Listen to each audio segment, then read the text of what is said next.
Good morning, everybody, and welcome to the Innovation Policy event. Most of you, I think, are familiar with these events. If you can pop the slides up, Kirti. We'll start off with me doing a little bit of an introduction to what's going on in the Innovation Alliance for the West Midlands and in the West Innovation Programme before we get going with our panel discussion on the theme of growing leadership, management and mindsets for innovation in the West Midlands. So this is an introduction to what the Innovation Alliance is, who the organisation that have organised this event. So can I have the next slide, please, Kirti? Oh, sorry, we're doing the virtual housekeeping bit first, of course.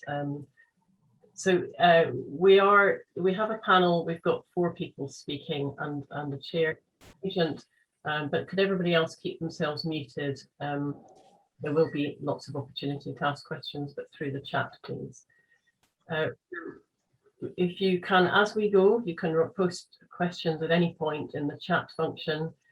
Ian is going to be collating those, and at the end of the session, I'll show you the programme in a minute. We will ask as many of those questions as possible. We might combine questions, so if you don't exactly hear your question, it's probably in there somewhere. But we are going to try very hard to keep to time and finish at 11. So I know lots of people will have 11 o'clock meetings, but we will try to be 5 to 11. If you can turn off any other streaming or webinars facilities, etc., that will help to keep your connectivity together. Next slide, please. So this is the agenda. I'm, as I said, do a quick introduction to the Innovation Alliance and the work that's going on at the moment in the West Midlands Innovation Programme. I always use this as a bit of an opportunity to update people. And then we'll move into the panel, which is the main part of today. Julie Nugent, who's the Director of Skills and Productivity at the West Midlands Combined Authority, will introduce the panel and introduce some work that the Combined Authority is doing. And then we have our 4 panellists, Haran Singh, David Lunn, Anna Jester and Georgie Comas, listed here. 2 people who are actually from companies that have strong innovation culture and innovation mindsets, and 2 people that are supporting companies more innovatively minded. We'll then have Julie will ask them a series of introductions, and then we'll move on to the audience. As I say, the audience Q&A is going to be convened by Ian, and it's going to be based on the questions in the chat, so do keep posting there. And if you want to make comments in the chat and have conversations with each other, that's all fine, but Ian will filter out the questions that are for the panel. Julie will close with some final reflections at 10 to 11. And as I say, we will then be finished promptly for 11 o'clock. So if I can have the next slide, I'll move on to just talking a bit about what we are up to and what the Innovation Alliance for the West Midlands is. Next slide, please, Kirti. So for those of you who are not familiar, and I know that many of you have been to many of our events, the Innovation Alliance for the West Midlands is an independent, bottom-up alliance, and I think the alliance is the really important part of what we do, because we are about bringing together organisations that are interested and active in innovation across the West Midlands. So if you know one thing about the Innovation Alliance, it's that we bring stuff together, we bring people together. We have 2 core aims. One is building and maintaining a thriving innovation ecosystem, and this event is very much part of this, along with the other network activities that we run. And having helped to build this thriving innovation ecosystem, then we can use that as a foundation for stimulating and catalysing a pipeline of innovation activity in the West Midlands. Next slide, please, Kirti. If you could just click through so we've got it all, thank you. So we're working at the moment as part of the West Midlands Innovation Programme, which is funded by the West Midlands Combined Authority, but also has resource funding and other resource input from a wide range of other partners, including the LEPs and many private sector bodies, which I'll come on to explain. The West Midlands Innovation Programme is overseen by the Innovation Board, which is part of the West Midlands Combined Authority governance structure. The programme has a really solid team now at the centre of it, and this is one of the things that we're really proud of that we've built up over the last 2 years. So there's a small team within the Combined Authority, Jamie Elliott and Waj, There's the Innovation Alliance team, who now sit within the Combined Authority as our accountable body, but we still maintain this independence, pulling together an alliance of organisations. So there are 5 of us in the Innovation Alliance team now, and I'll be mentioning a couple of them and showing pictures of them shortly. The very new bit of all this, though, is that in the last 2 years, we've built up this virtual innovation team. So these are people that are embedded in private sector focused, business focused organisations across the West, across these different sectors that are listed here. So we have had events just on the meeting the virtual innovation team. So if you look on our blogs and our past meetings, you can see more details of that.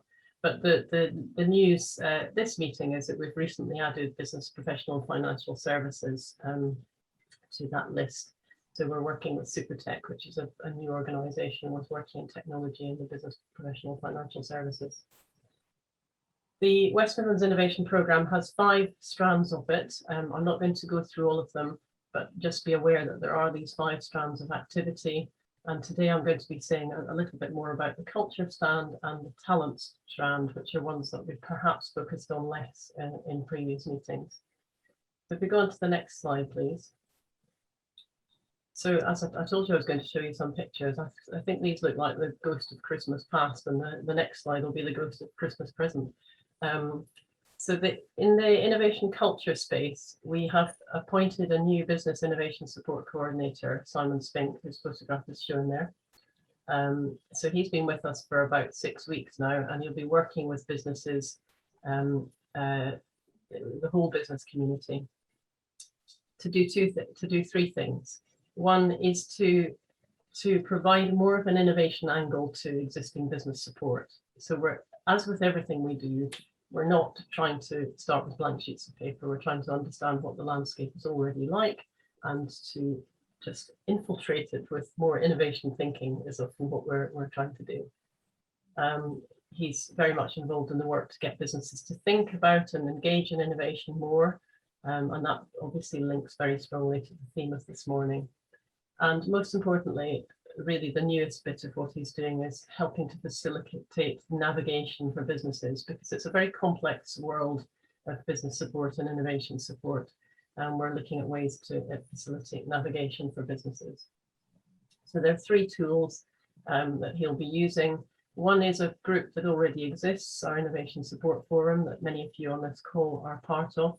So this is a group that's for people that give innovation support to businesses to come together to help to be more connected. And he's got some ideas there of new activities that are listed. So the slides will be shared and you can see these details later. Excuse me. He'll be developing our innovation tracker, which some of you may be familiar with, is a database of case studies of businesses that are innovating. It's not being as widely used as we'd like it to yet. So we've got lots of ideas about how to promote its use, to showcase and inspire other businesses. And then finally, he's going to be both developing some new navigation tools for innovation support, but also encouraging people to use existing innovation tools, such as the innovation canvas that's being used by the KTN. The next slide, please. The other area I said I was going to focus on, and this will just be brief, innovation talent. So there's the ghost of Christmas present. So Ian is leading on this work for us, and we're very focusing on the links between talent and innovation. We're specifically trying to avoid the word skill because it's such a huge area, and there's so many people that are more expert than us working in the skills area. But we're really concentrating on taking people once they have skills, once they have a talent, and trying to match them effectively to businesses that need support from people to enable them to do innovation. Because one of the things that we constantly hear from businesses is that the biggest barrier to them innovating is to have talented and skilled people. So there's a couple of areas. Ian's been doing a number of workshops with people in different sectors of business. And these are a couple of areas that we think we can do some work in, but this is very, very early days. So the the conversation that we're having this morning really very strongly relates to this area. So we recognize that part of what enables businesses to be able to innovate is having the right leadership and having the right mindsets. And that is a kind of talent that's very highly relevant to making businesses more innovative. So today's conversation is really all about that. It's all about what it takes for individuals and companies to have that right leadership and mindset for innovation. So with that introduction, I'm going to, if we move on to the next slide, Katie, I'm going to hand over to Julie Nugent, who is the Director of Skills and Productivity at the West Midlands Combined Authority, and is going to chair the panel for this morning. So thank you very much, Julie. Brilliant, thanks Pam, and thanks for asking me to be chair today. I will say it's quite a timely moment for us to be having this conversation, and there are a couple of reasons for that. So for those of you that don't know me, my day job has been Director of Productivity and Skills for the Combined Authority, so looking after the devolved skills piece, working closely with employers, with communities, with training providers, etc., to try and deliver the right skills at the right time. But more recently, I've also been looking after the economy brief that we have as a combined authority, and really starting to do some work post-Brexit, sort of post-pandemic, on what does our region need going forward? What are the challenges? What are the opportunities? What are the potential barriers? And as you might expect, innovation features really strongly in both of those sets of discussions, actually. So I think it's timely. I think it's worth noting that part of the work the Combined Authority is trying to do is bring together public and private sector partners together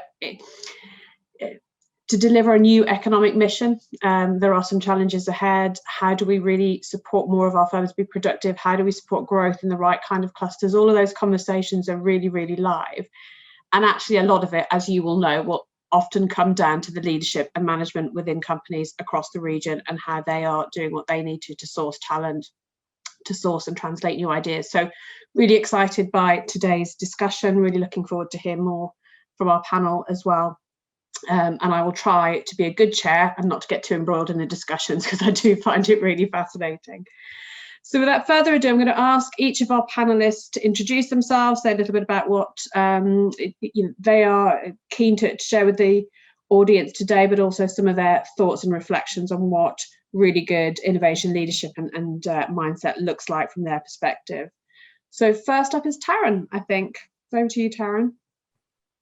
Hi everyone. Yeah, thanks for having me. My name's Tarun Singh, and I run Tarun 3D. We're an immersive 3D design company. We work with augmented and virtual reality applications, mainly in the engineering sector, but we also work in heritage and manufacturing as well. I'm a 3D expert with 15 years experience in research and development of immersive technologies and the use of game engines in industry. And I'm also a sculptor and artist with an avid interest in 3D printing. Yeah, video showing here just some of the work that we've done over the last 2 years. The business that we started 6 months before COVID hit. So we were just 6 months in, and then COVID hit. And we were quite worried about how we were going to sort of run our business during COVID with everything shut down. But actually, I'd been talking about virtual objects and virtual environments for about 10 years. And so finally, when COVID hit, it finally sort of hit home. And, we've been busy since March when the COVID pandemic hit. What's been really interesting actually over COVID is the sheer kind of diversity of businesses that we've been working with. Working with, especially the heritage, working with heritage. And there's also been a massive sort of demand for education as well. So we actually started our education wing, which is called XR Academy. And that actually goes out and does sort of CPDs, intro to immersive technologies, kind of awareness seminars. And we also run boot camps as well. And we ran our first boot camp this year, which was run with Neo Enterprise, which was aimed at introducing 20 Black women to the immersive industry. And 95% of those who came on the course gained Unity certified accreditations, so professional certifications. That would mean they could go out and get jobs in this sector. So yeah, that's me. Brilliant. Thanks, Taryn. Really interesting. So now if I ask David to introduce himself. Hello all, I'm David Lund, General Manager at WH Tilsley. We're a 149-year-old forging business. We are heavily into innovation. We were sort of forced into it because it was either innovate or die, because all of the low complexity parts were being sucked out of the Far East, China, India, and we were losing business left, right, and centre. So we went down the route of being different to survive, and to be different, we had to innovate. So we started with a 3-year KTP, knowledge transfer project, with our Catapult Centre, which is the Advanced Forming Research Centre in University of Strathclyde.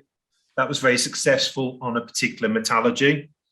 We've then gone on, we were then approached by University of Sheffield, and we are at the critical stage right now at the end of a 3-year project with University of Sheffield in association with Bentley Motors and a leading aerospace company.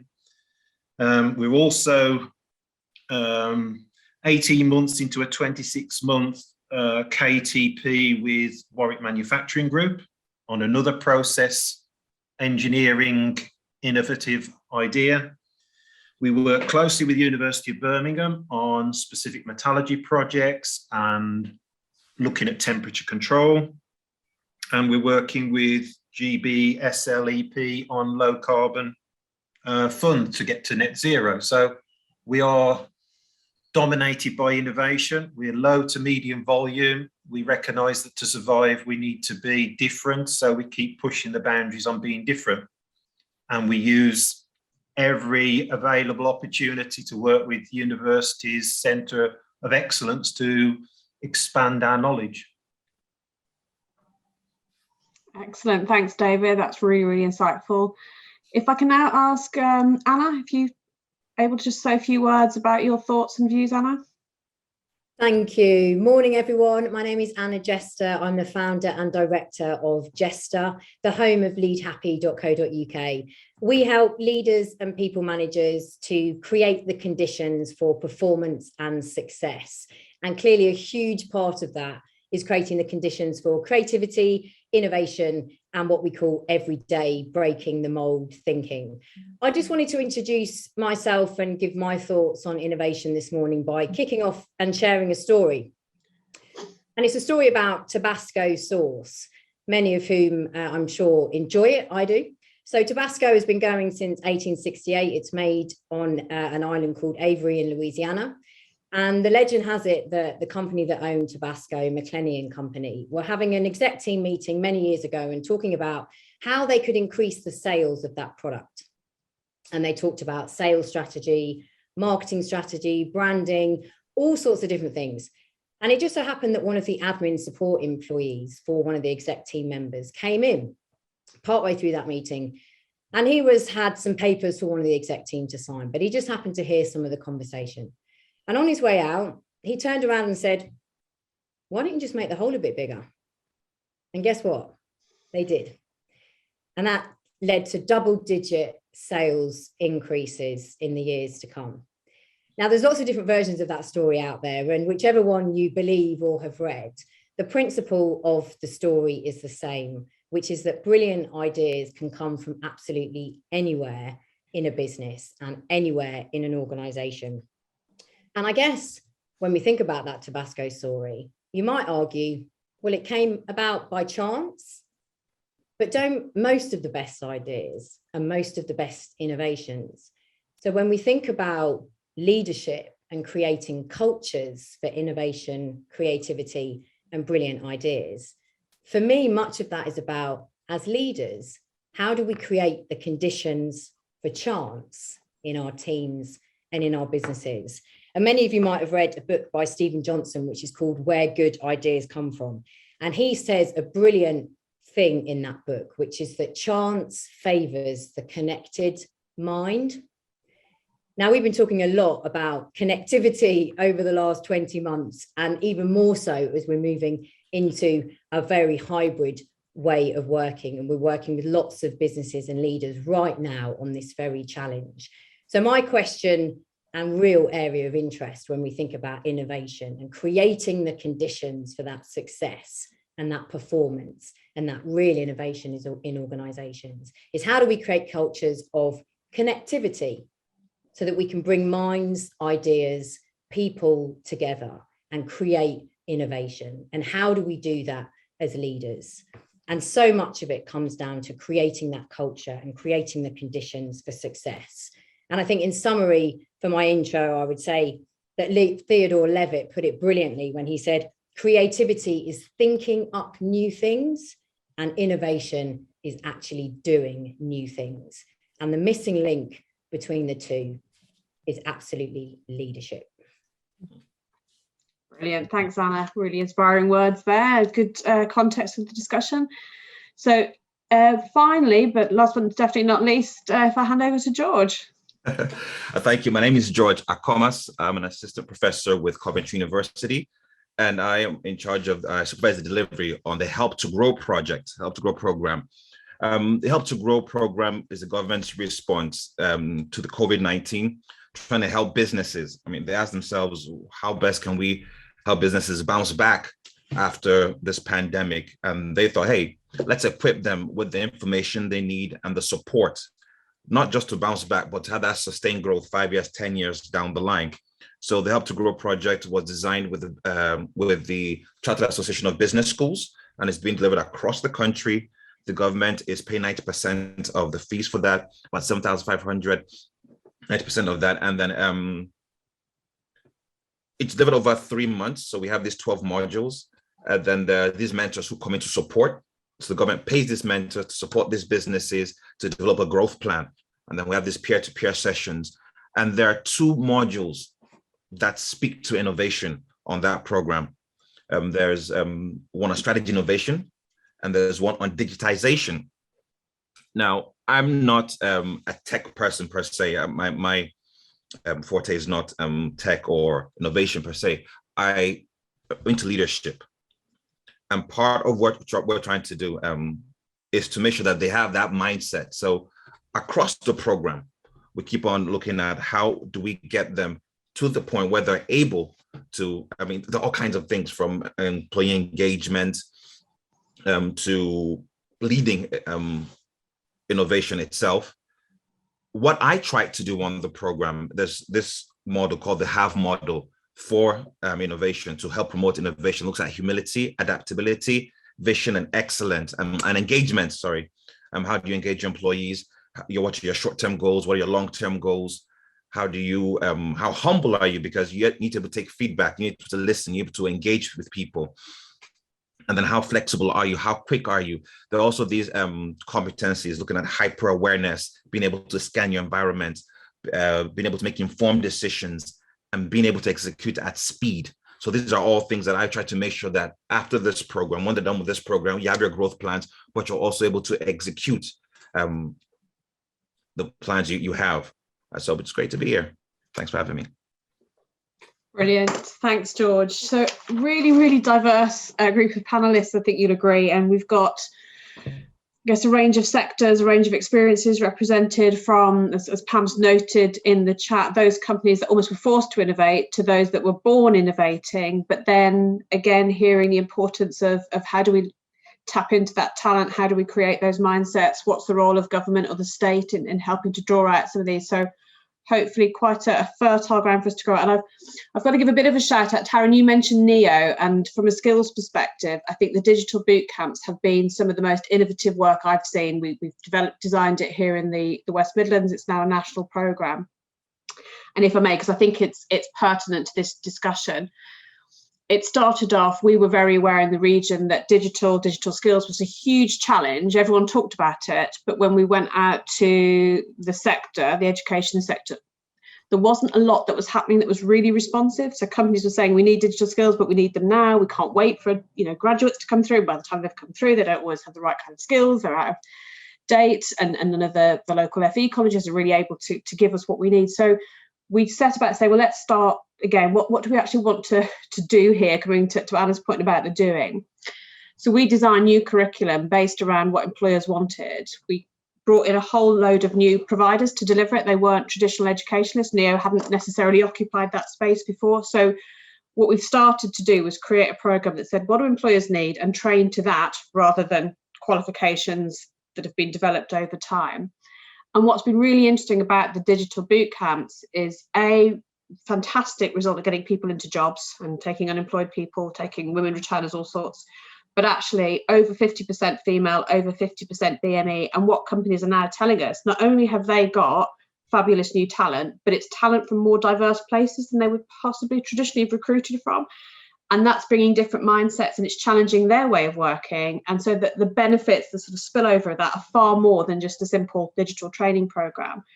Very much more about employers being able to influence, but also drawing on a much broader talent base, which again is part of what, certainly from my perspective, I think we need to do a lot more of in the West Midlands. A lot of talent out there doesn't always get recruited in the traditional way. So again, if we're serious about having new mindsets, we've got to be thinking, is that an inclusive approach as well?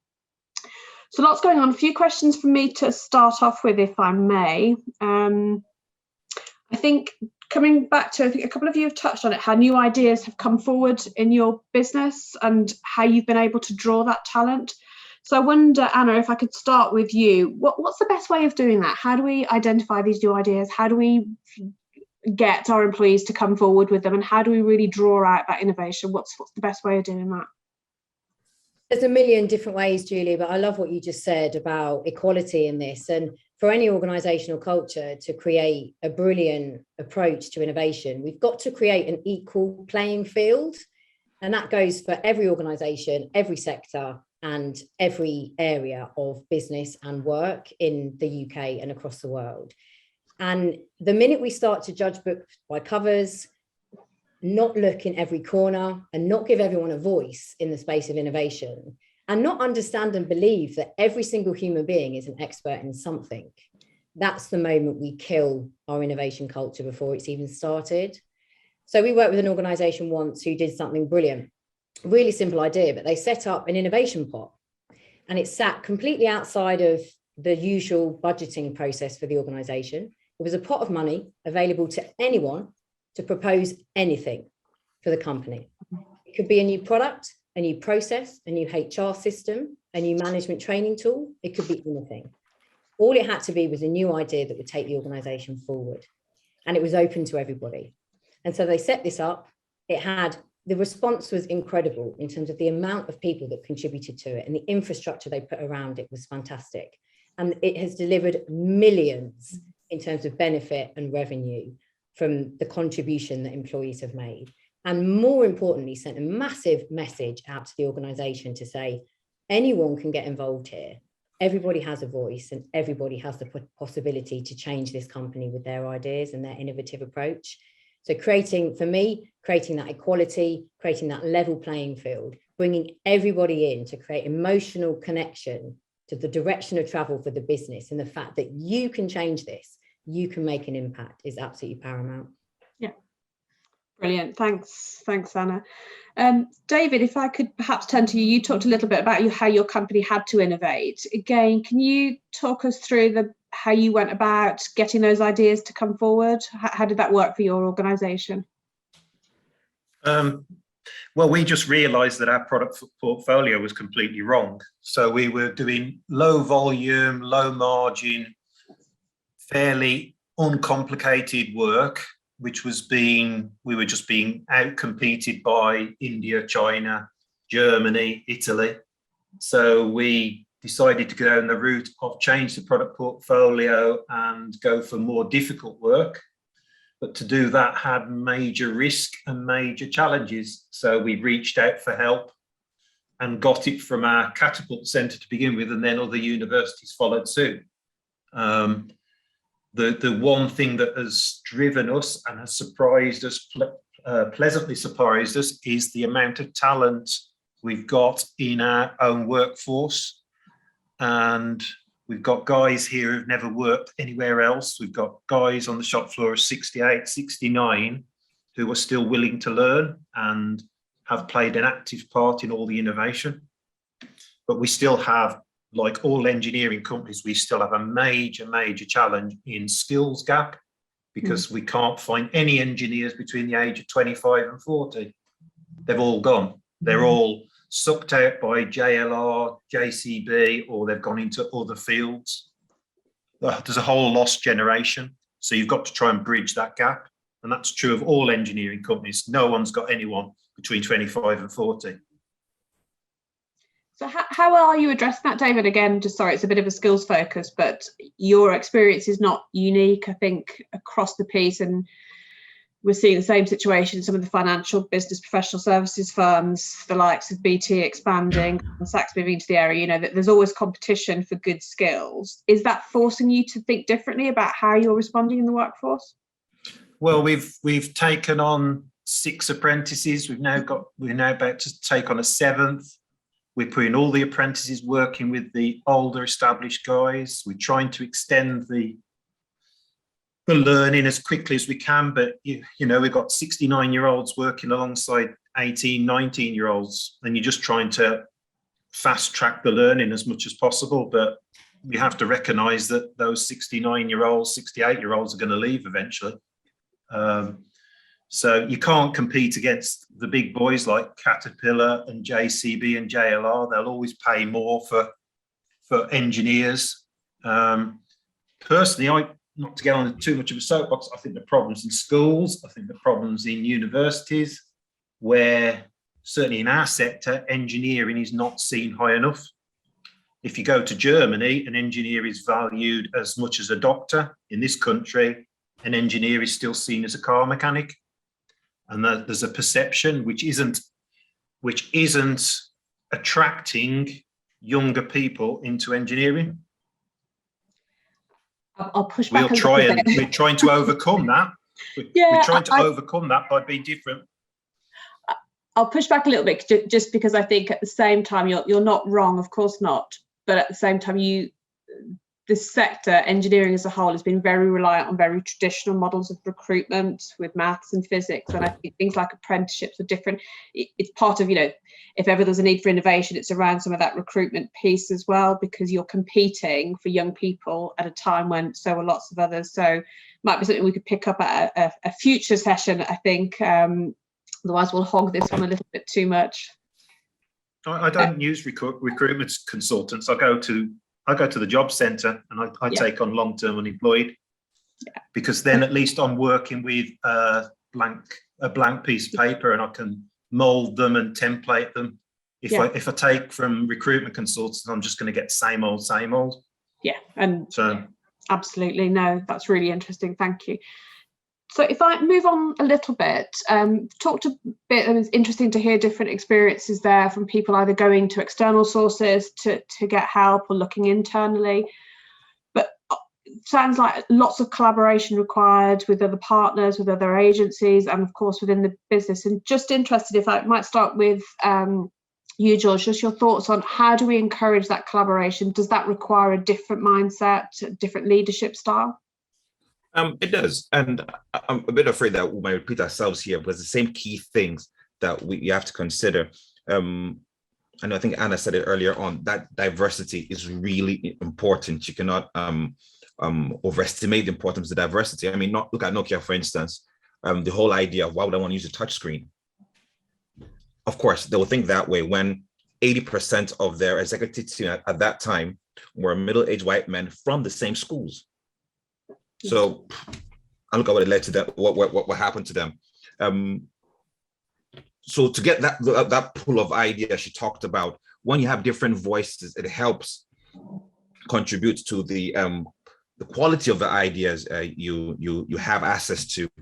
But you also need to create that safe environment for them to feel free to bring those ideas. If they think that, I'm not valued here, or my contribution does not matter, then it doesn't encourage the free flow of ideas, which goes back to the HAVE model I talked about earlier on, that humility, adaptability, the vision, and the engagement with empathy that every leader needs to have to be able to create that kind of environment for these young people. Well, everybody generally. I mean, we're talking about diversity, it's not just culturally or ethnically. Look at age.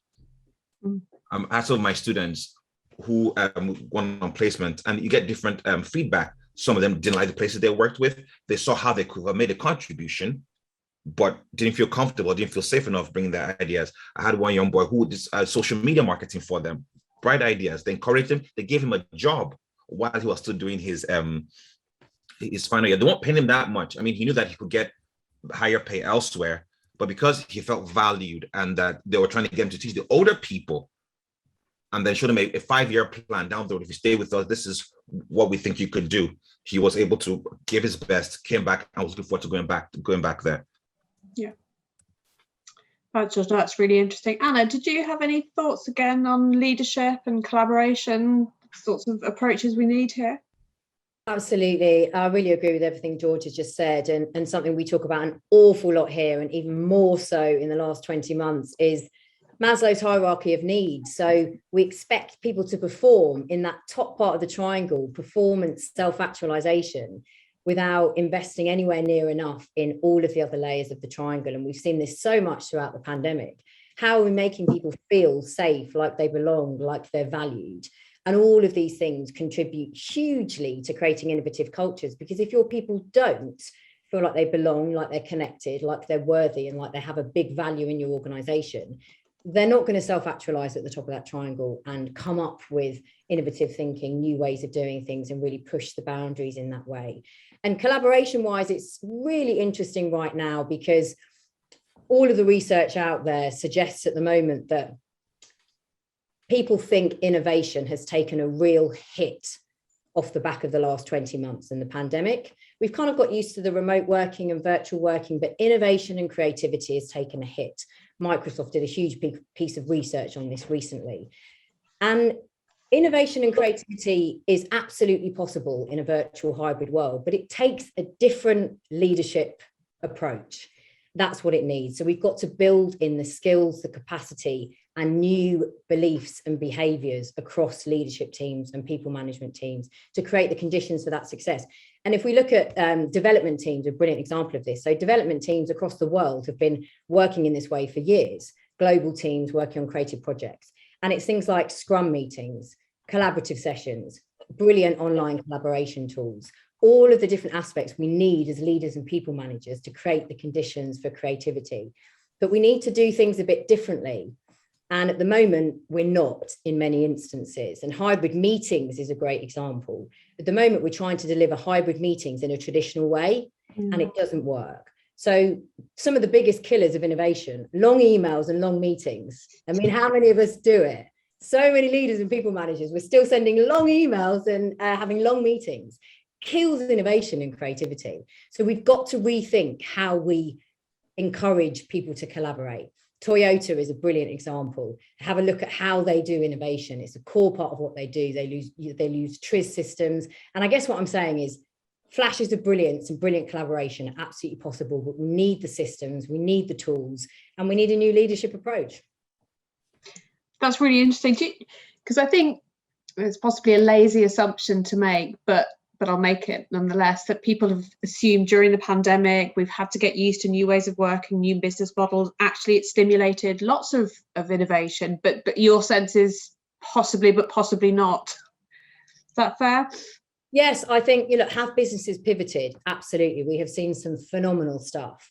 But when we look at organizations, teams and cultures, many, many leaders and people management teams are talking to us about a real challenge in how do we keep people connected, and how do we keep people collaborative, and how do we keep the innovation coming? And thinking back to what I said in the intro about how do we create the chance for innovation? Well, that's about connecting minds. And we know so many organizations are facing this challenge of how do we keep people connected? How do we collaborate in a useful way? I mean, at the moment, we're having more meetings than ever.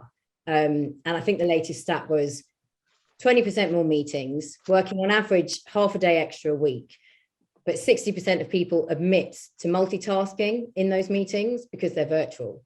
So none of this is doing any good for collaboration, innovation, performance, productivity, any of it. But how good are we at really challenging how can we do this a bit differently? Well, on that note, Anna, I'm going to open that question up to some of the panel. So, Taryn, just reflecting on the last 18 months, 2 years, in terms of, how has the pandemic driven or frustrated our ability to be collaborative, to be innovative? What's your perspective?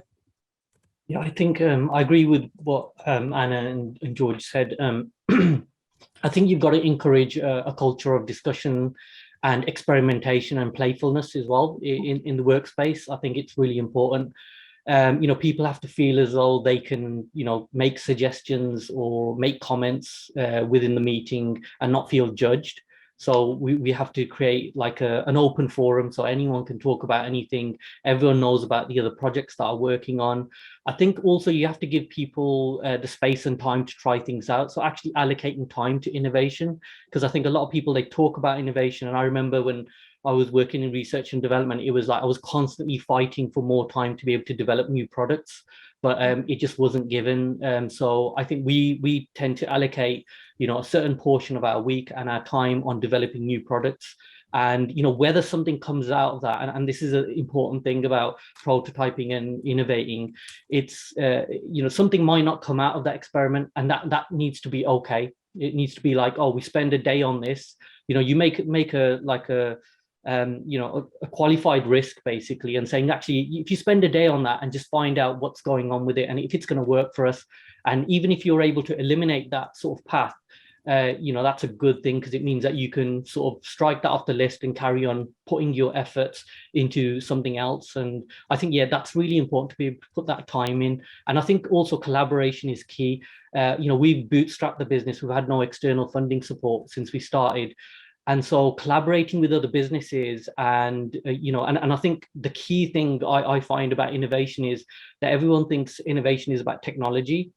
But actually, we believe that innovation isn't about technology, it's actually about people. And people will only adopt and start innovating when you can sort of, and I think George mentioned empathy there. With empathy, understand where they're coming from, and then be able to take them on a journey and kind of show them what could be in the future. And I think if you can do that, then, there's so much work out there for kind of innovative companies and people willing to, companies willing to work with other businesses to see if they can improve work practices. And things, there's certain issues around innovation as well, like skepticism from your employees. How do you deal with that? You can't just kind of bring in a new technology and just force it on your workforce, because they're just going to reject it. So it's all about kind of understanding where people are coming from, and we found actually the last 2 years we've been doing more educating than actually production work.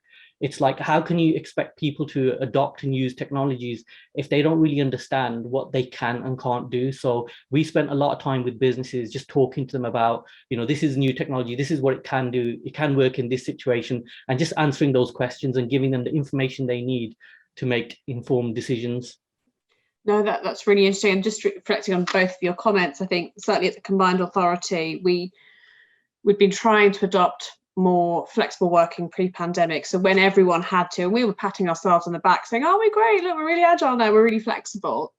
Staff reporting better well-being because they're not traveling, they're not having to commute to Birmingham. This is fabulous. But I think exactly as you said, a couple of thoughts really, that on the one hand, we have days blocked out for team meetings, and so you whole day is quite mechanically ordered, so you don't have the flexibility, the time in between to do your thinking, and that's something we're now very mindful of. Where are we, as you said, Taryn, having that time to think, to play, to wonder, to inquire. But secondly, the sort of hierarchy of group team discussions, who gets to speak, who doesn't speak, how do you read the body language, how do you bring people in? And we're suddenly finding that on the one hand there were lots of benefits, but actually that real ideas generation hasn't been coming through. And coming back to the diversity point, it's really interesting who feels empowered to speak on some of those chats and who hasn't, and what does that mean for letting ideas flow through. So I think interesting. David, just from your point of view, obviously you've talked a bit about how your business has had to adapt. Have you seen a notable change come through in the last 18 months or so?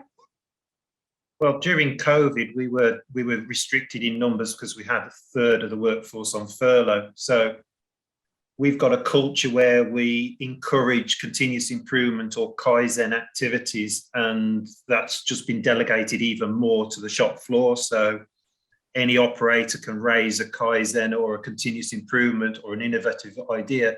What we've found with the projects we've been doing in association with Innovate UK, we've been forced to take a lot more on ourselves because of social distancing and COVID restrictions, we've had limited access to our university partners. So we've had to take on a lot more innovation in-house to our benefit, really. So we've done a lot of it, a lot more on our own back than then validated it with the university when they came out of lockdown. So it's been very good learning, and we've used the experience of our guys a lot more than we would have done.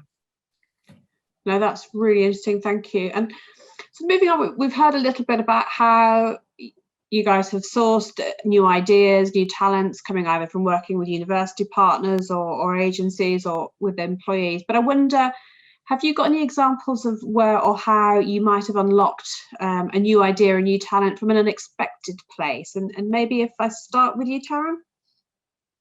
Yeah, I think that one of the first places is I think the NEO course that we did with the Black women, and it's just a diversity of ideas that came out of that group. I mean, each one of them had sort of like an amazing business idea that could, you know, go to kind of seed funding and become a massive product. And just the diversity of ideas in there. I mean, like, I wished I would have come up with some of those ideas that were absolutely brilliant. And I think that we kind of adapted the way that we teach. We actually changed the boot camp because of how innovative and how you know, the skills that they came with already. So rather than kind of like have a prescribed sort of curriculum that they follow, we with the first half of it was prescribed, so you get them up to a certain level of VR development, and then the second half we actually broke into sort of like a modular. So it was like, you know, we had loads of little sort of master classes, and then they could choose which areas they wanted to focus on.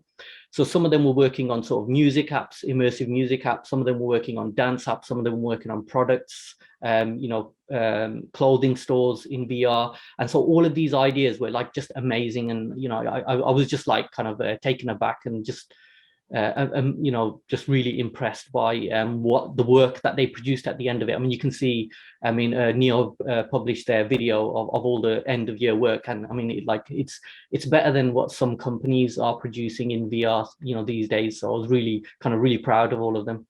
Oh, brilliant. George, if I could ask you the same question, you've got any examples of where you've unearthed or discovered innovation talent in a place you might not have been expecting? Well, because I'm not really a tech person, now not really, but having said that, it's not just technology and the way we teach. I mean, we have this elaborate plan on how we want to transition from teaching face-to-face to online. And I had a 6 to 12 month plan, and then COVID hit. And I found it wasn't that difficult. We did it in less than a week. But the way we teach totally changed, because my worry was, how do you keep students engaged when you can't see them? The whole classroom experience, I call it, was an important part of how I taught, from where you stand to the pauses, everything in that room. Then translating that to online was a bit difficult, but it was really interesting that the students became the center of that innovation, that the whole idea of the flipped classroom, they did most of the teaching. So my job was to create a forum for them. Is that what we had, a platform where you come in and you share your ideas and your experiences. I mean, one of the best classes I ever taught was on diversity. But instead of pointing and telling stories, I asked them to share, the ladies in the class to share their stories in terms of how they felt treated at work, and ask the guys to relate to that, make pledges. So it was a fantastic experience, and that changed. But I've also have friends in the tech sector who have come up with ideas in very weird places. I have a friend who worked on hand gestures for answering calls, because he was eating a sandwich one day and his phone rang. And he's like, why do I have to drop my sandwich to answer the call? Or from watching Knight Rider, and says, hey, I could do this now. So I think it's all about, that's how problems are solved, basically. So it's really random, but yeah. Once there's a problem and you find a way to solve it, there you go. There's innovation. Brilliant, thank you, and thanks for all the comments that are coming in on the chat. I know that Ian is going to do a masterful job in both looking at questions coming through and comments, so I'm not ignoring the comments in the chat, and we will get to that. But before we open it up more widely, one final question from me, and I would like to ask all of the panel, because I suspect you all have slightly different perspectives on this. And the questions, we've heard lots about the kind of culture, creating those conditions for innovation, the challenges, how you get ideas, how important it is. But I suppose from my perspective, combined authority, obviously in listening mode here, working closely with government, what do you think what sort of external support interventions do businesses need to better access, unlock, develop that talent? What could the combined authority do more of? What could government or the state or whoever, what more do we need to do this? So if I start that with Taryn. Yeah, so I came from a very large sort of international consultancy business. And the reason I left was because I didn't have that ability to innovate. There was this sort of barrier where, above a certain level of management, they just didn't understand or get it. And it was just taking too long. So I left to start my own business. And I think when I started my own business, I was very technically kind of professional. But when it came to the business side of things, I was completely useless. I didn't really know what I was doing. So, but I got a lot of support. I think a lot of that sort of business education around procurement, which is happening at the moment now as well with various sort of programs going on in Birmingham, and also kind of like help in sort of companies like us who are smaller. For us to innovate, we're kind of bootstrapping it at the moment.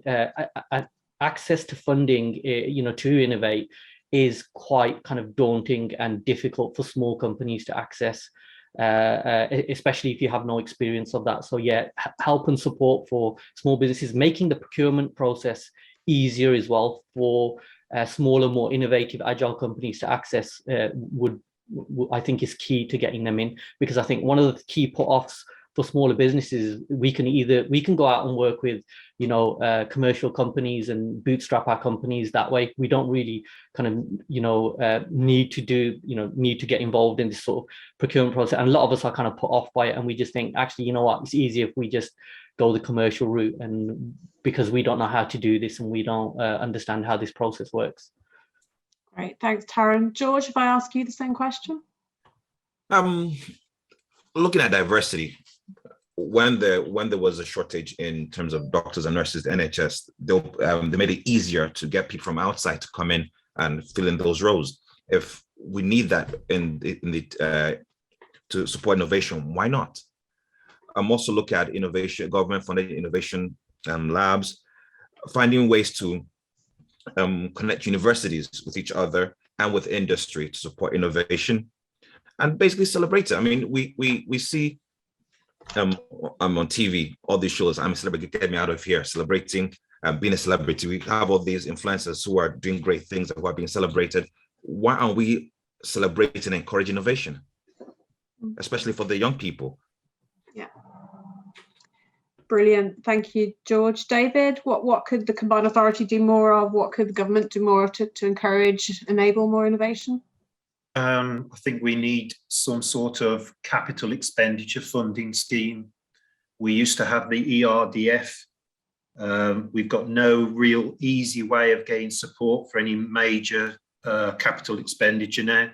And we're competing against rivals in Italy, for example, who get 70% government funding. Yeah. It's just not a level playing field. It's very hard to compete when you gain nothing. No, that's helpful, thanks. And then finally, Anna, thoughts from you on what more we could all be doing? Yeah, absolutely. I mean, we're talking a lot about leadership and people management behaviours, and what we tend to find in many organisations is, because we're in a time poor, distracted, pressure, always on, and now hybrid world, we're creating communities of leaders and people managers that are fixers and not enablers. So we do an awful lot of work with teams of leaders and people managers around creating a culture of coaching rather than fixing. Okay, so we find lots of people managers and leaders give the answer, solve the problem, fix the issue, tell people what to do. And to be fair, because maybe it's quickest in the moment, it gets us to where we need to go today. But short-term pain, long-term gain on this one. We've got to work more with leaders and people managers to ask the right questions, to give people space to come up with the answer, to create empowering, enabling cultures.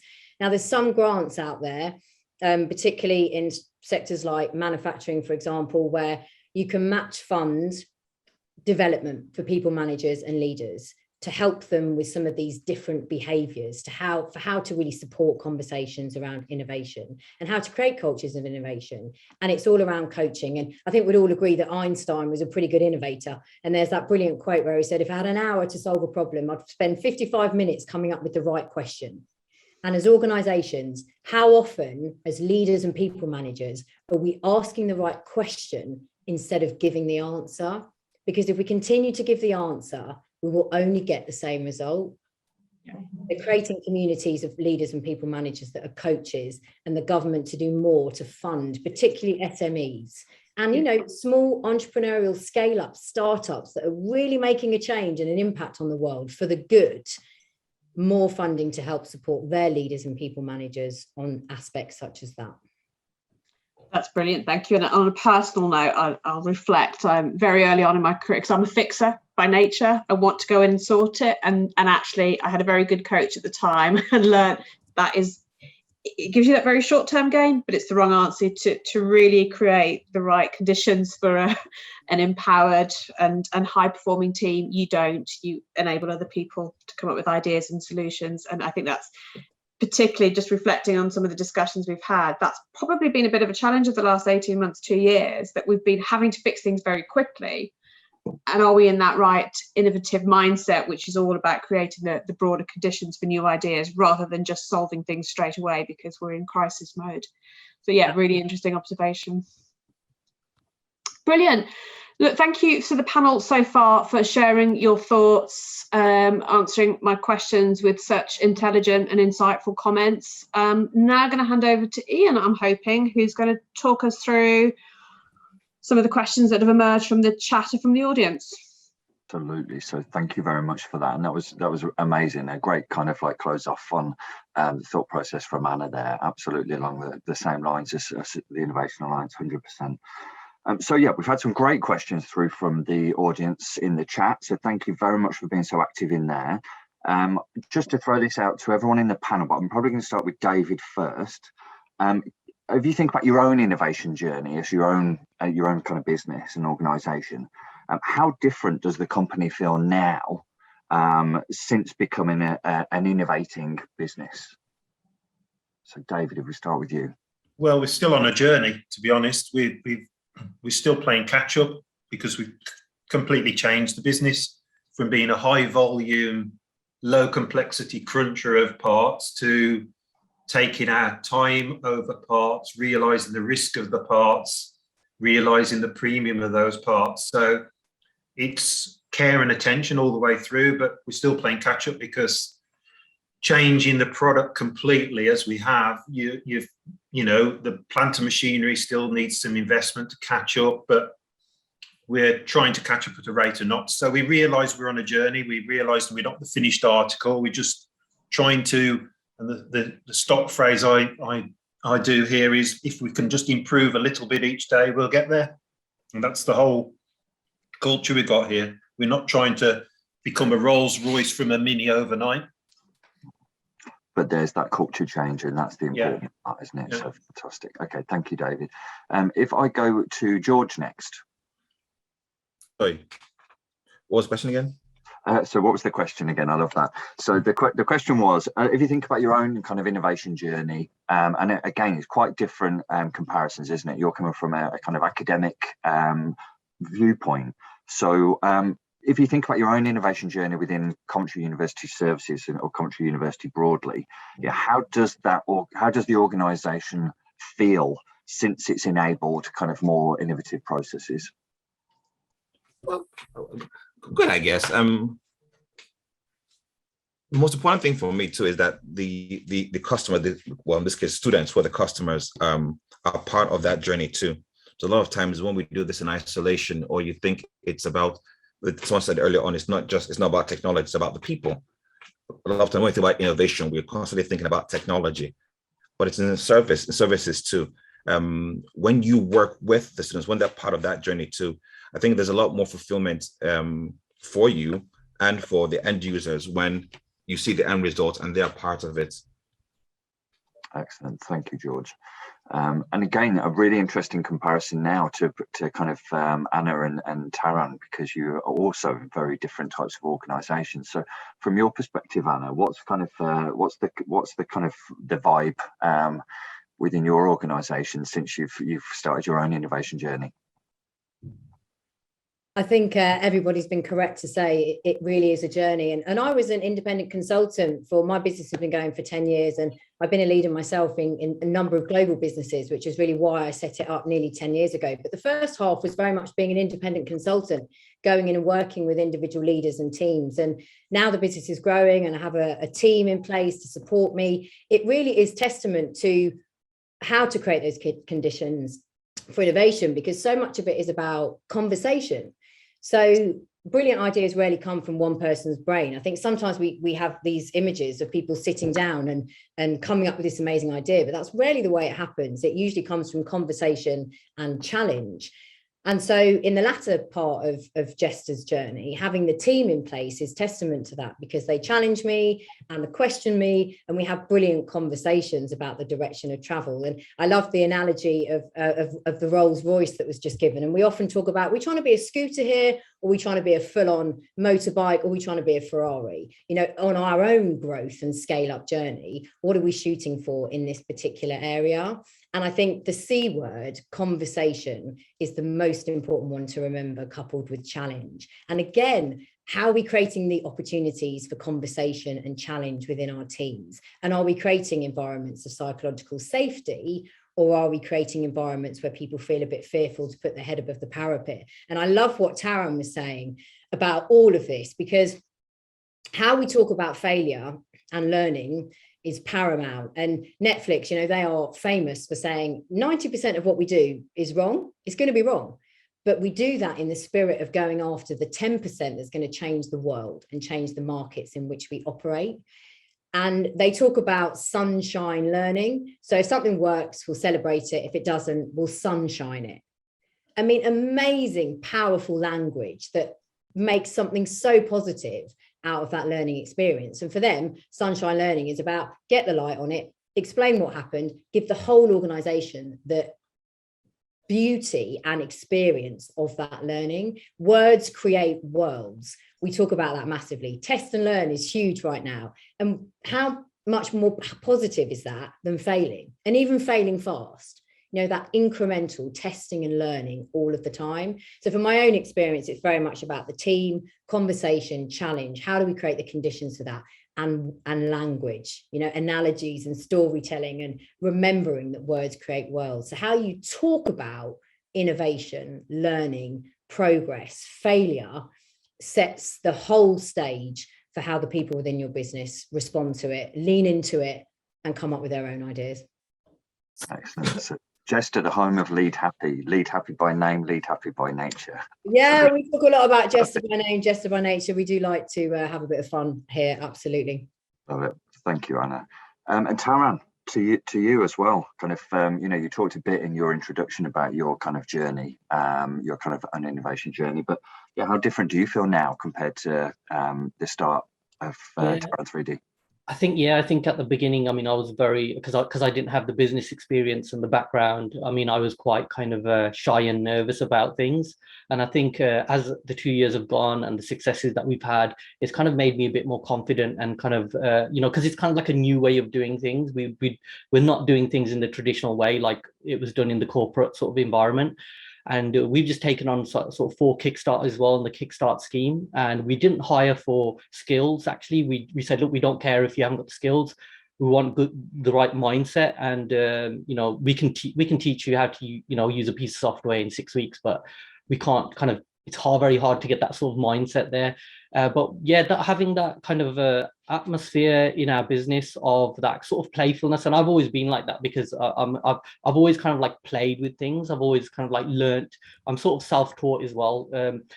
So I've always kind of played around with things and just seen what happens, and kind of out that just so many different accidents, and having these, like Anna said about conversations. Yeah, a lot of the work that we've done has come out of me just having a conversation with somebody and saying, have you ever thought of? and that's it. Like one of our biggest projects, the museum project, I've always had an interest in heritage, but never worked in there. But I had a friend of mine who was a historian, loads of problems around insurance, cost and travel and all these types of things. This is actually before the pandemic even. And I just said, have you ever thought of, doing this virtually? We can create any object you want. We can put it in any sort of environment, put it on a mobile phone. And just out of that, like a whole sort of 5-year project came out of that, and our business started. And I think it's really important to be open to ideas and open to conversations, and and it is about being excited and interested. We've got a big excitement in our business about we're developing 3 new products. We've got about 8 other ideas, and it's about being able to take on those, letting everyone have an input into it, but then being able to decide together what is going to have the most impact, and everyone being on board with that, and everyone understanding sort of how their part, how what they're doing plays a massive part in where we're going and what we're achieving and what we're doing, and celebrating each of those people's successes as well, however small they may be. So yeah, I think it's having more confidence in actually what we're doing is working. And so, we're doing the right thing. So let's carry on doing these things. And, it's kind of really sort of reinforcing, the kind of energy and that we have in the business.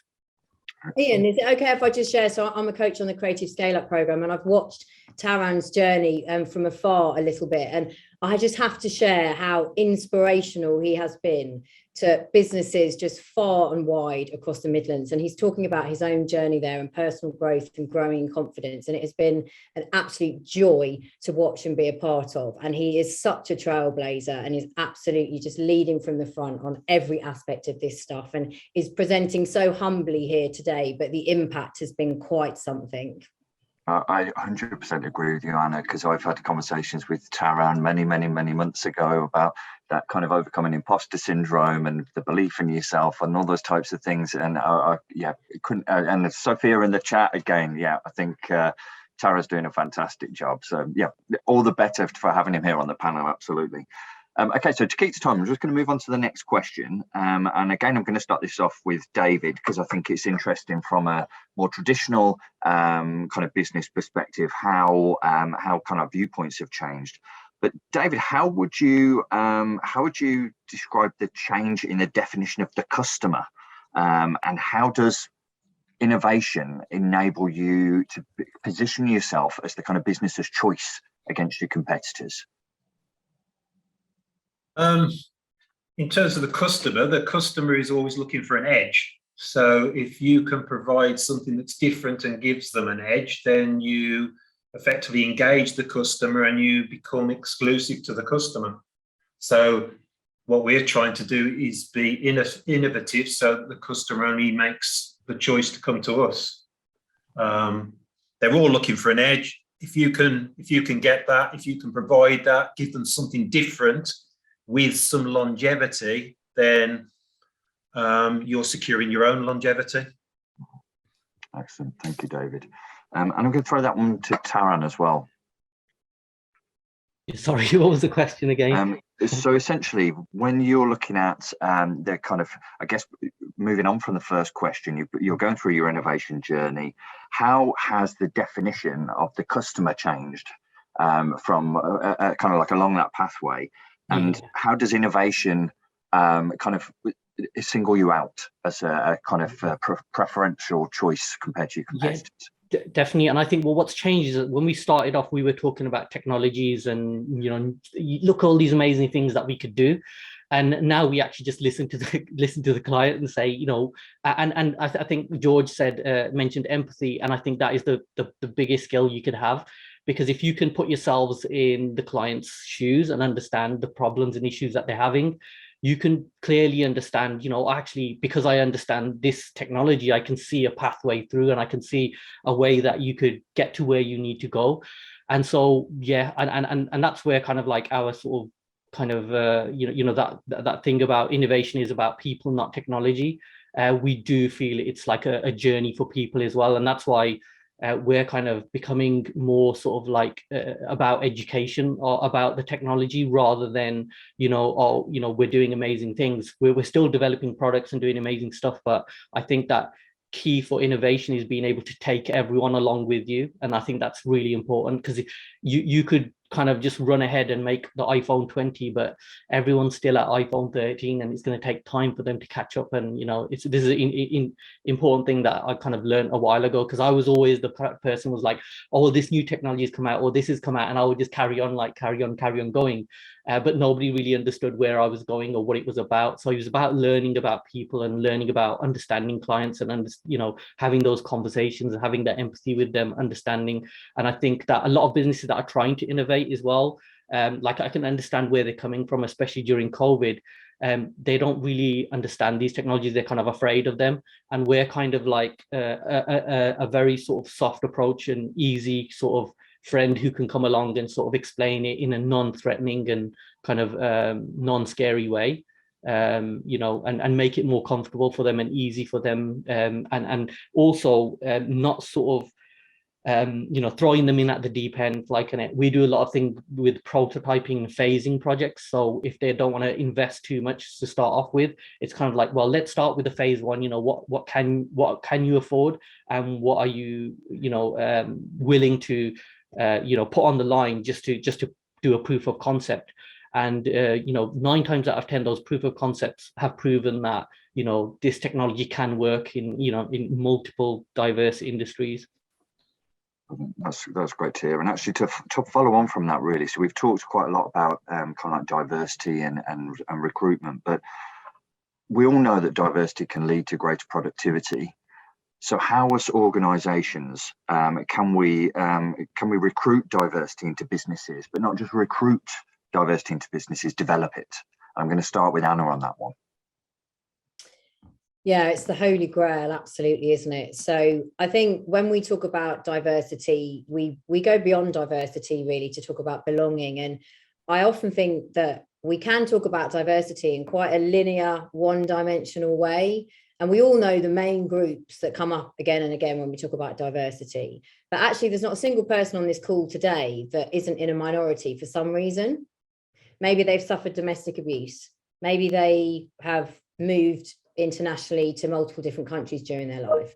Maybe they've suffered another kind of hardship. Everybody is a minority in their own right. And what is important about diversity is how do we give everybody a sense of belonging, regardless of how they identify, what group they come from, and what minority they would associate themselves with. And it's about belonging. So creating a seat at the table for everybody in a way that makes them feel like they have a value, they have a worth, and they belong. Because anybody can be given a voice and given a seat, but that doesn't mean they belong. So there's a huge piece of work in terms of leadership behaviors and mindsets. How do we, everything from tiny everyday behaviors of who we invite to meetings, how we make that happen, how we bring different voices together, and how we validate and affirm those voices and those human beings, through to bigger organizational strategies around diversity. But it's never about box ticking, and it's always about the quote on the wall behind me, really. People will forget what you said, they'll forget what you did, but they'll never forget how you made them feel. And how are we making people feel like they belong in our organizations, regardless of how they identify, in a whole multitude of different ways? Absolutely, Anna. Yeah, wise words. And George, let me throw that one onto you, because obviously you're part of this kind of huge national program, Help to Grow. You were talking about recruiting diversity and developing kind of diversity within your organization. What would your advice be? Curiosity, to really encourage curiosity. Like what Anna just said. And the thing about working with mindsets is that if you're just ticking boxes, nothing would change, because the spirit of the exercise is not there. A friend of mine told a story of how when she was growing up, she didn't like people, but she loved reading books. And then her grandfather told her at some point that the world you're reading about in these books actually exists out there, and encouraged her to see people as books, that each person you meet has a world of a whole world to share with you. And if you're curious enough, there's so much you will learn. And within our program too, we just finished one cohort doing the peer-to-peer sessions with different people from different industries, completely different industries, different backgrounds, sharing their experiences of business practices or what their struggles are, ideas spring forth from there. Again, looking at conversations they have, but we try as much as possible to instill that spirit of curiosity. I couldn't agree more, George. I'm so passionate about this. Everybody is an expert in something. And it's the minute we start to overlay our perspectives, our judgments, our assumptions on anyone from any walk of life, and we kill innovation, we kill new ideas, we kill cultures of openness, transparency, belonging, diversity. And that is the holy grail. So how are we helping leaders and people managers with their own bias and to create the conditions for belonging for everybody? Okay, thank you. So we're talking a lot about opening up and enabling almost playfulness across kind of organisations with the kind of allowance to be innovative, no matter who you are within the business. But there's many different sectors and many different sector strengths within the West Midlands, some with very little wiggle room when it comes to risk. How do you manage the risk of innovation and playfulness whilst working within some kind of like really tight parameters? And I'm going to throw that one to David first, because obviously I think the kind of notion of a premise of his organisation is probably one of the most riskiest, perhaps. So David, what are your thoughts on that? How do you kind of limit the risk but enable innovation? You've got to be careful when we're working with Innovate UK in universities. You've just got to keep your eye on the ball and make sure that there is a commercial exploitation recognised, and that is the end goal. You've got to take away from working with the university just towards a doctorate or a paper. You've got to keep your focus on what the end goal is, to make yourself different, to make yourself more commercially appealing. So you just got to keep focused on that and keep focused on the risks and the costs and the payback on those costs all the way through. You're going to have some pluses and you're going to have some minuses, but keep focused on the end goal. Excellent. Thank you, David. I'm conscious we've only got a couple of minutes left. Now, I've actually got a question for Julie. So, Julie, regarding the kind of digital as an enabler for innovation, how can kind of employers engage and benefit from the Combined Authorities Digital Skills Fund? Yeah, so lots of ways. I think there's probably a couple of points to make. Happy for anyone to drop me a line if they're interested in finding out more. We've got a network of organisations that are running digital boot camps, actually retrofit boot camps, lorry driver boot camps, lots of different boot camps across the region. So if people are interested, just drop me a note and we'll send you some information. And I think the comment might have come from a recruitment organisation, and I would say one of the things that we're doing a lot of at the moment is working with the big recruiters, because they understand the pressures within the labour market. Absolutely. So again, very happy to have a conversation offline about that. Part of what we're trying to do is cut to the chase a bit more. How do we have more rapid response to training issues, which might be, we had a piece in The Guardian, a member of my team who's never read The Guardian before, I don't think, certainly never expected to feature in it, but it was all about how he'd been doing a lot of work within the construction sector, realised that there was an issue with lorry drivers going back to springtime, much earlier in the year. So as a result of that, we put on boot camps to start training lorry drivers, because it was an issue that was starting to emerge in the region. And the way that the journalists spun it is, this is why devolution is a really good thing, because you're much closer to employers, to businesses, you can come up with your own ideas and responses. It took government several months later to wake up to a national / global problem there. So again, for us, it's all about trying to connect things in at the point at which you can make a difference and do that quickly. And lots of things that have been talked about today are part of that. So yeah, I'm happy. If people want access to my email after this or on LinkedIn, just give us a shout and we can connect up too. Brilliant. Thank you, Julie. And we'll follow up with some kind of links and whatnot in the writing to this as well. Absolutely. So how about that? Absolutely bang on time. I hope I get a brownie point for that one. So I'm going to pass you back over to Julie for some kind of final thoughts as we wrap it up. So thank you, everybody that's asked the questions. Gosh, thank you. Really hard, because I mean, on a personal note, often you chair these things and you do them, but this has been really fascinating, I have to say. I've learned loads.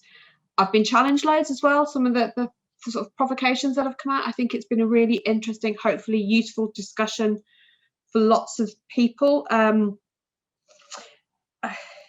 the one hand, I think that there's a real challenge, isn't there? That the point about some of those more regulated industries is really fascinating, that we can talk about, you know, create lots of ideas. But if you're in a sector or a company where actually there are conditions that work against that, and the way that some of the big funders, Innovate UK, you know, work, how do we start to overcome some of that? So I think that was a really good challenge, that it's not just as simple, and actually perhaps the broader message is there is no one rule on innovation, is there? It means different things to different people, different organizations, which is fine. I think there's a challenge for organizations then like us on what more can we do to help stimulate it, reflecting that. But some things that I took for me that seem to be really pertinent today: how do we create a culture of innovation, so that we have fixers, not fixers, we have enablers, really trying to get into unlocking the ideas from our workforces, something around diversity as well. And I think listening to people, understanding the problems and then starting to solve them, that means you have to be listening to lots of different people with lots of different experiences.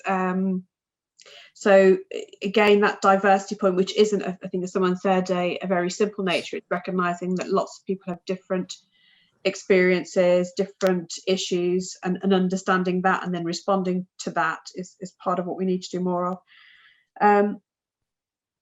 How does leadership support enable that, and what different models are needed, particularly in a post-pandemic? We're still in the middle of this hybrid world. We've got to challenge ourselves. Are we listening enough? I think that's one of the things that's really come out for me today. I don't think I am, if I'm honest. I think we have certain ways of engaging. I think someone put it in the chat bar, but actually if we're not listening, we're not listening carefully and thoroughly. Are we hearing all of the issues? Are we therefore responding to all of the issues? So I think that for me is a kind of, and probably the most important thing of all, this point about curiosity, about how people live, about how people experience the world and how we understand that. So yeah, really loved it today. I hope people have found it helpful. I think there will be a blog, is that right, Pam, that to try put a bit more coherence than I've certainly done on some of the really wide-ranging thoughts, views, ideas. I think you'll agree it's been an absolutely brilliant panel, really open with their thoughts and suggestions and reflections. I think quite deliberative as well. So, you know, just to extend my personal thanks to all of you for sharing with us today and really offering us some quite thought-provoking ideas and observations, which I'm sure we'll all go away and reflect on. I certainly will. So thank you. I just add my thanks to Julie. It's really, really good discussion, a fantastic conversation going on in the chat as well. And yes, we will be writing up as a blog. Ian has volunteered to do that. Well done, Ian, convening those questions and also volunteering to do the blog. And any links that people have, that people have been mentioning specific schemes, please just pop them up there. We'll leave the chat open for a few minutes longer, and we'll include all of that in the blog. And thank you, Julie, for sharing. It's been nice. I've really enjoyed it. Thank you all.